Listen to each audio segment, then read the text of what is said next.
5 seconds.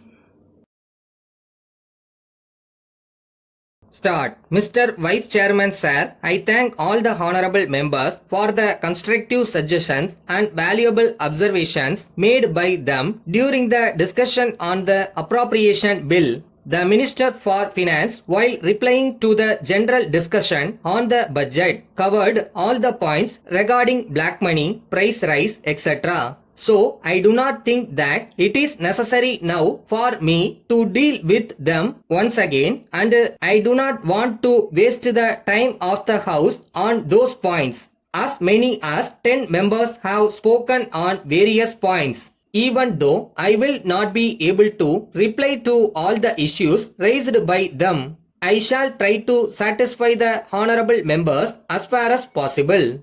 At the outset, one honorable member spoke about non-performance of public sector undertakings. I share the concern of the honorable members about the performance of public sector undertakings. I would like to say that the government also are not fully satisfied, and that is why it has been included as the last item in the 20-point program. I would like to point out that the last point deals with the improvement of the efficiency of public sector enterprises. I agree that there is a lot of scope for improvement.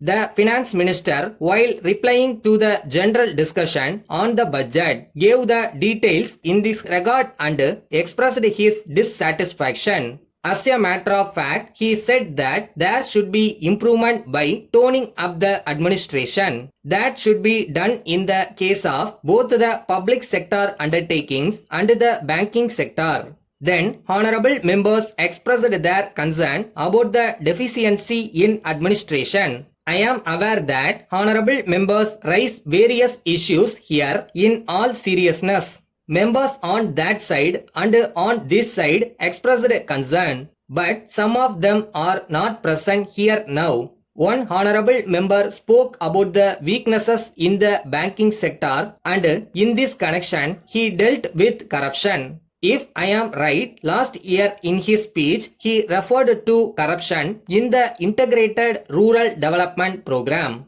He pointed out that in the matter of purchase of pump sets, the price quoted by the bank people was higher than the price quoted in the market. He also stated that the benefit was not reaching the weaker sections of the people, and he also stated that there was some kind of corruption. In all seriousness, he has stated that there is corruption, that there is some deficiency in the administration, and that the government should take necessary action. No doubt, it is a very good intention. Now, if these issues are taken into consideration and if somebody takes steps seriously, what would be the fate of that person? I am bringing this to the notice of the House. Honorable members may remember what happened in this House the other day. In the present circumstances, if we want to remove corruption, honorable members should realize what the reaction would be from the point of view of the people. It is stated that there is an element of corruption, but what can the minister do? When it is said that the benefit is not reaching the weaker sections, the people concerned are not identified correctly. Then it is said again and again that the living condition of the poor sections of people living in the rural areas should be improved. If we do something, it is said that it is political.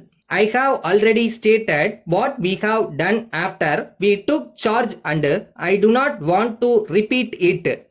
Letter from Secretary to Government, Personal and Administrative Reforms Department, Chennai, to all heads of departments. Sir, the practice of deputing state government servants on foreign service has been in vogue for a long time. There are also rules and regulations governing their service conditions on such occasions. Clarifications have been issued from time to time on certain points with regard to such deputation. There was the practice of giving one stage promotion to government servants on such occasions. It had been ordered some time ago that the existing orders of giving one stage promotion under the foreign body when government servants were deputed to foreign service were cancelled. In this connection, a doubt has been raised whether the request of the Government of India for deputation of personnel on higher scales may be allowed. It is clarified that the above orders are applicable only to deputation of state government servants to state undertakings on foreign service terms. It may be pointed out that deputation of state government servants to the Government of India on higher scales is ordered only after obtaining the willingness of the government servants concerned, and the seniors who are not willing for such deputation will have no grievance. So, it is clarified that government servants may be deputed to Government of India, giving one stage promotion. This may be followed in the case of deputation of state government servants to Government of India. Yours faithfully.